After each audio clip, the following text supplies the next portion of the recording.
Good morning dear students. हमारा topic चल रहा है डाइंग का।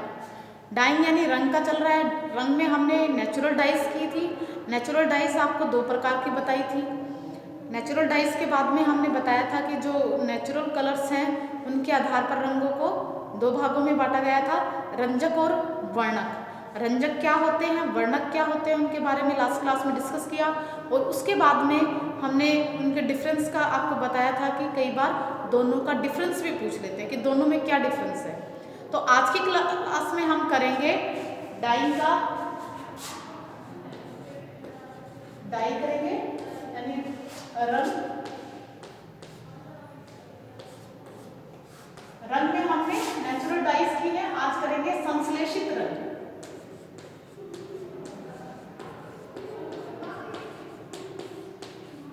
संश्लेषित रंग या सिंथेटिक डाइज।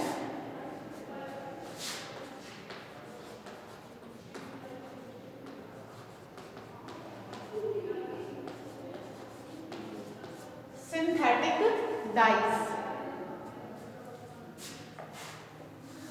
सिंथेटिक डाई है, ये क्या होती हैं?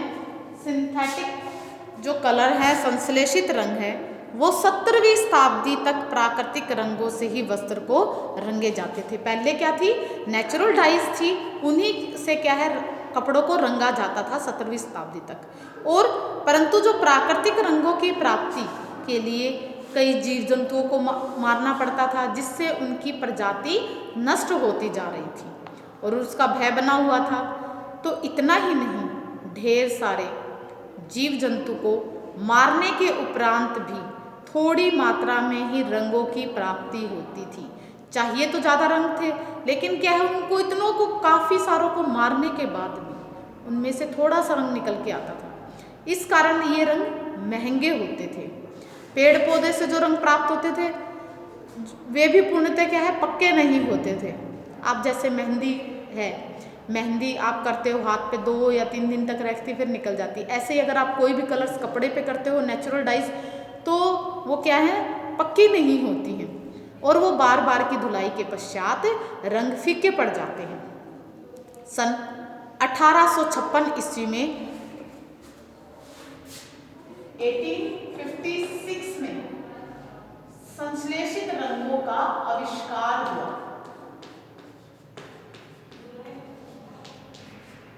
आविष्कार इसका 1856 में सिंथेटिक डाइज का आविष्कार हुआ। इसका जो श्रेय था वो किसको जाता है? विलियम हेनरी पार्किन को।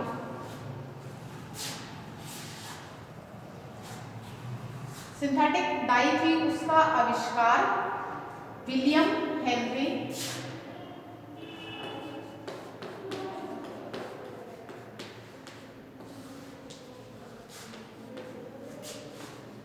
पार्किन।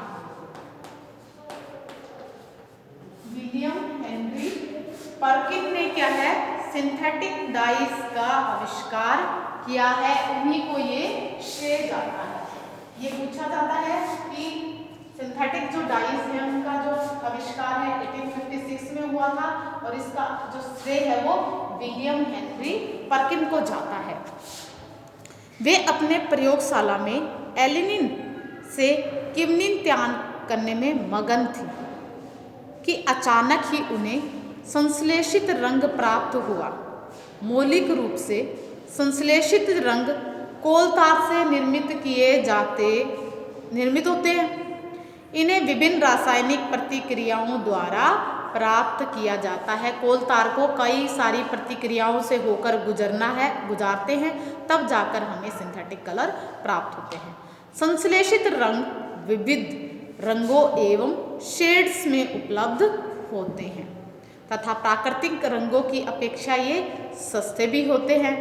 इनका उपयोग सरलता एवं सफलतापूर्वक किया जा सकता है, अतः वस्त्र की रंगाई एवं छपाई में इनका प्रयोग अधिक होता है।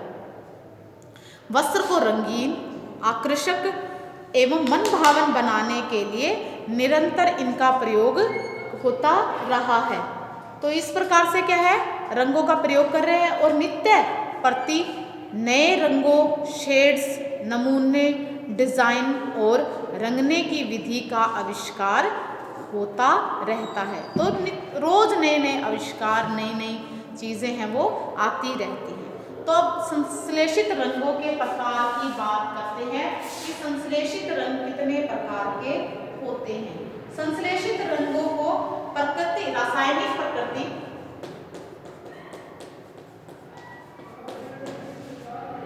रासायनिक प्रकृति एवं संगठन के आधार पर इसे 3 भागों में बांटा गया है। इसे 3 भागों में बांटा गया है, 3 प्रकारों में बांटा गया है। सबसे पहला जो रंग है वो है अम्लीय डाइज। अम्लीय रंग। दूसरे होते हैं क्षारीय रंग।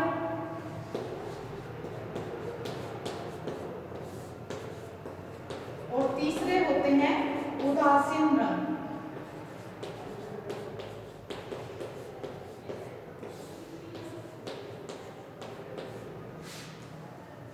एसिड कलर्स, एल्कली कलर्स और न्यूट्रल कलर्स, ये 3 प्रकार के क्या हैं, डाइज हैं, इनका प्रयोग किया जाता है। अम्लीय, सबसे पहले हम अम्लीय रंगों की बात करते हैं। आपने इनके नाम तो सुना, क्योंकि मैंने जब हर रेशे पढ़ा रही थी, रेशों के बारे में जब हम बातें कर रहे थे, तो जो रासायनिक विशेषताएं हम करते थे, तो उनमें हर एक रासायनिक विशेषताओं में होता था कि हर एक फाइबर की रंगों का क्या प्रभाव पड़ेगा। तो उसमें करते थे कि इनके ऊपर एसिड कलर्स का प्रभाव पड़ेगा, इनके ऊपर क्षारीय रंगों का प्रभाव पड़ेगा। तो हम सारे कलर्स को वहाँ डिस्कस करते थे। तो मैंने बताया था कि आपका जो कलर का टॉपिक आएगा उसमें आपको क्लियर हो जाएंगी चीज़ें। तो सबसे पहले हम अम्लीय रंग की बात करते हैं। अब जैसे कि नाम से पता चल रहा है, जो अम्लीय रंग है वो किस प्रकृति के होंगे, नाम से क्या है, अम्लीय, यानी ये क्या होंगे, एसिडिक डाइज होंगे, अम्लीय रंग होंगे। ये रंग कार्बनिक अम्लों के सोडियम, पोटेशियम तथा कैल्शियम के लवण होते हैं। जो अम्लीय रंग है वो कार्बनिक अम्लों के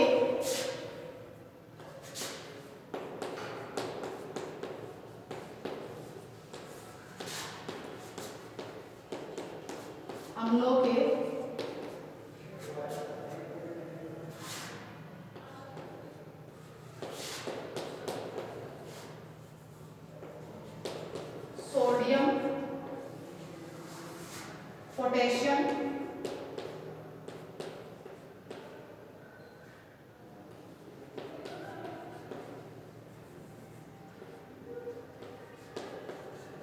सोडियम, पोटेशियम और तथा कैल्शियम के लवण होते हैं।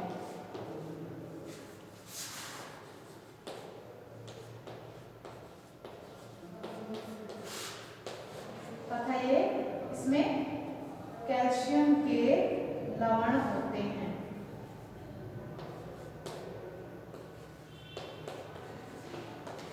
अम्लीय रंगों के अंदर कार्बनिक अम्लों के सोडियम, पोटेशियम तथा कैल्शियम के लवण पाए जाते हैं, यानी सॉल्ट होते हैं। ये जल में घुलनशील होते हैं। ये किसमें, वाटर सोल्यूबल होते हैं, जल में घुलनशील होते हैं। अब हम इनमें जल में घुलनशील और अघुलनशील की बात करते हैं कि अगर जब तक रंग जल में घुलनशील नहीं होंगे, पानी में नहीं घुलेंगे, तो क्या कलर हो पाएंगे, बिल्कुल नहीं हो पाएंगे। क्योंकि क्या है, इनका जल में घुलनशील होना, या अगर नहीं होते हैं तो उनको घुलनशील बनाना पड़ता है। तो इसके लिए क्या है, जब तक ये घुलनशील नहीं होंगे तब तक क्या है, कलर्स वो अंदर तक पेनिट्रेट नहीं जाएंगे। अगर पेनिट्रेट नहीं करेंगे तो क्या है, कलर्स भी पक्के नहीं चढ़ेंगे। तो ये वनस्पति रेशों, जैसे कि इसमें वनस्पति रेशे कौन कौन से थे, इसमें हमने बात की थी, वनस्पति के अंदर कपास है और लीनन, जूट है और पटसन आदि को रंगने के लिए ये क्या है, सारे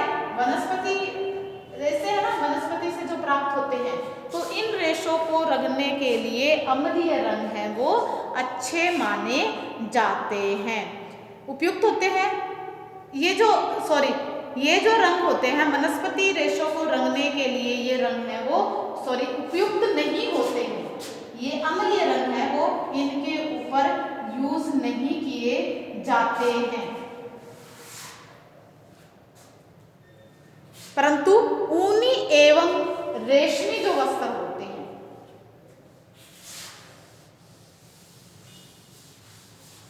यानी प्राणीज जो रेशे हैं, कौन से प्राणीज रेशे,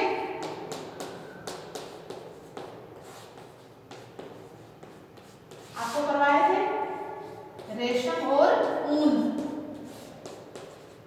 रेशम और ऊन को रंगने के लिए अम्लीय रंग है वो अच्छे माने जाते हैं, क्योंकि इनमें सल्फ्यूरिक अम्ल तथा एसिटिक अम्ल घुला रहता है। इनके अंदर क्या है, एसिटिक अम्ल और सल्फ्यूरिक एसिड घुला रहता है। ये अम्ल सेलुलोज रेशों को नुकसान पहुंचाते हैं।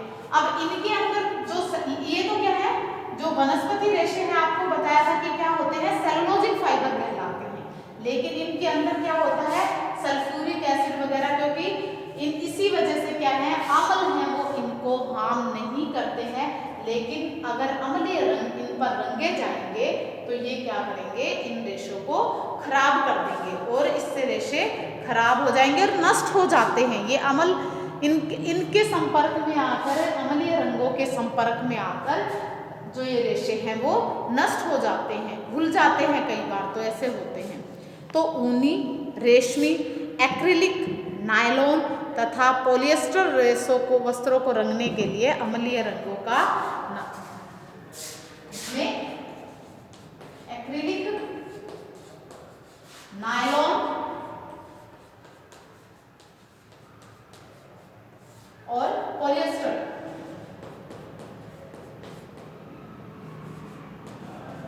पॉलिएस्टर जो रेशे हैं उनको रंगने के लिए, ये पॉलिएस्टर रेशे हैं उनको रंगने के लिए ये रस जो है वो अच्छे माने जाते हैं। रेशमी वस्त्रों की अपेक्षा ऊनी वस्त्रों पर अम्लीय रंग ज्यादा, और इनमें भी क्या है, इसके कंपैरिजन में ऊनी वस्त्रों पर अम्लीय रंग ज्यादा अच्छे चढ़ते हैं। इनमें ब्राइट कलर चढ़ेंगे, अच्छे चढ़ेंगे, इनमें थोड़ा सा लाइट हो जाते हैं। अम्लीय रंग होते हैं वो सस्ते होते हैं, ये सस्ते, पक्के, ये सस्ते होते हैं, पक्के होते हैं, परंतु बार बार की धुलाई से हल्के थोड़े से पीले पड़ जाते हैं। तो हमने क्या किया, सिंथेटिक जो डाई है उसका आविष्कार 1856 में हुआ, और इसका जो श्रेय है, इसका जो आविष्कार किया था वो कौन थे, विलियम हेनरी पर्किन थे, उन्होंने इसका आविष्कार किया। तो रासायनिक प्रकृति के आधार पर अम्ल जो रंग है, सिंथेटिक डाइज है, उनको 3 भागों में बांटा, अम्लीय, एसिडिक डाइज, एल्कली डाइज और न्यूट्रल डाइज। अम्लीय, क्षारीय और उदासीन रंग। तो हम सबसे पहले अम्लीय रंगों की बात कर रहे थे। अम्लीय रंग है वो, इसमें किसके यौगिक होते हैं, कार्बनिक यौगिक होते हैं, जिसमें इसके अंदर किसके लवण होते हैं, पोटेशियम, कैल्शियम तथा इसमें सोडियम के लवण पाए जाते हैं। ये रंग किसके लिए उपयुक्त माने जाते हैं, प्राणीज रेशे हैं जैसे कि रेशम और ऊनी रेशों के लिए अच्छे माने जाते हैं। उनके साथ साथ और एक्रिलिक, नायलॉन जो सिंथेटिक फाइबर है, पॉलिएस्टर, इनके लिए भी उपयुक्त माने जाते हैं। इनमें ऊन के ऊपर अच्छे इन दोनों की कंपैरिजन करें तो ऊन के ऊपर अच्छे से ये कलर चढ़ते हैं। अगर हम इनको अम्लीय रंगों को, जो सेलुलोजिक फाइबर हमारे वनस्पति जो पौधे रेशे हैं उन पर अगर करते हैं, वनस्पति रेशे कौन से थे, कपास, कापोक, जूट, लिनन, फ्लैक्स, सीसल, ये इस प्रकार के, इनके ऊपर अगर करते हैं, जूट, पर्सन इत्यादि पर, तो ये क्या करते हैं, इनके रेशों को नष्ट कर देते हैं, इनके अंदर डिसॉल्व हो जाते हैं। जो ये अम्लीय रंग होते हैं वो सस्ते होते हैं, पक्के होते हैं, परंतु कई बार क्या है, बार बार की धुलाई के बाद ये थोड़े फीके पड़ जाते हैं। तो ये था हमारे अम्लीय रंग। अब हम इसमें अम्लीय रंगों से वस्त्र को रंग लिया। अब हम इसमें बात करेंगे क्षारीय रंजक या रंग। क्षारीय रंजक या रंग की बात करेंगे। क्षारीय रंजक है इसमें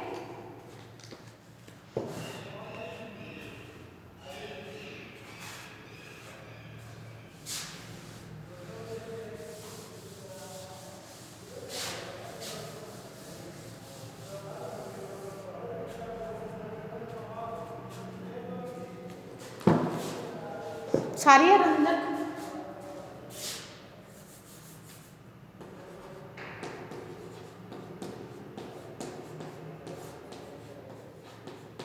क्षारीय रंजक भी बोल देते हैं या रंग भी बोल देते हैं, या कंफ्यूज नहीं होना कि रंजक आगे तो ये क्या है, रंजक या रंग एक ही चीज है।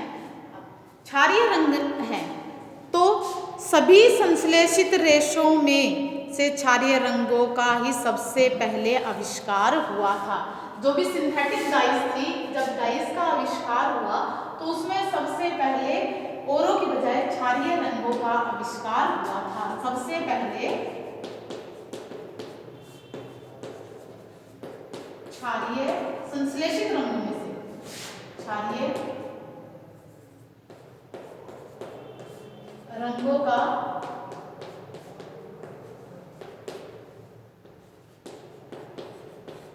आविष्कार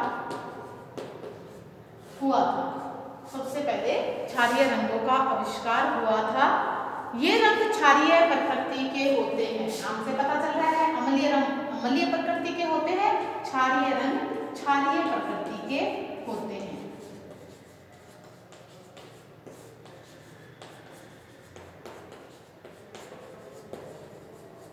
क्षारीय प्रकृति के ये रंग होते हैं।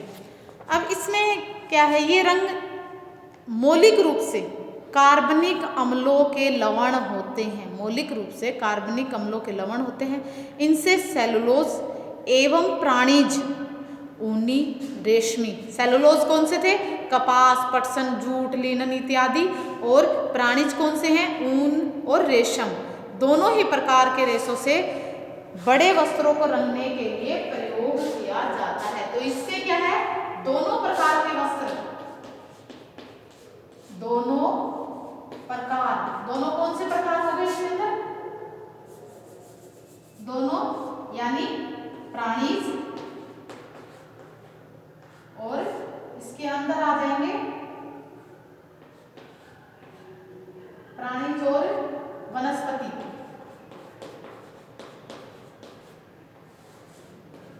वनस्पति रेशों को रंगने के काम में ये रंग आते हैं। दोनों ही प्रकार के वस्त्रों को इनसे रंगा जा सकता है। सेलुलोज निर्मित वस्त्रों पर रंग पक्का करने के लिए अम्लीय मोर्डेंट का प्रयोग करते हैं। मोर्डेंट होते हैं, उनको पक्का करने के लिए मोर्डेंट्स का यूज किया जाता है ताकि कलर्स क्या है कपड़े पे अच्छे से चिपक सकें। रेशमी वस्त्रों पर चमक लाने के लिए उसे 1 से 3% तक स्टीरिक अम्ल, उसे 1 से 3% स्टीरिक अम्ल में इसको डाला जाता है।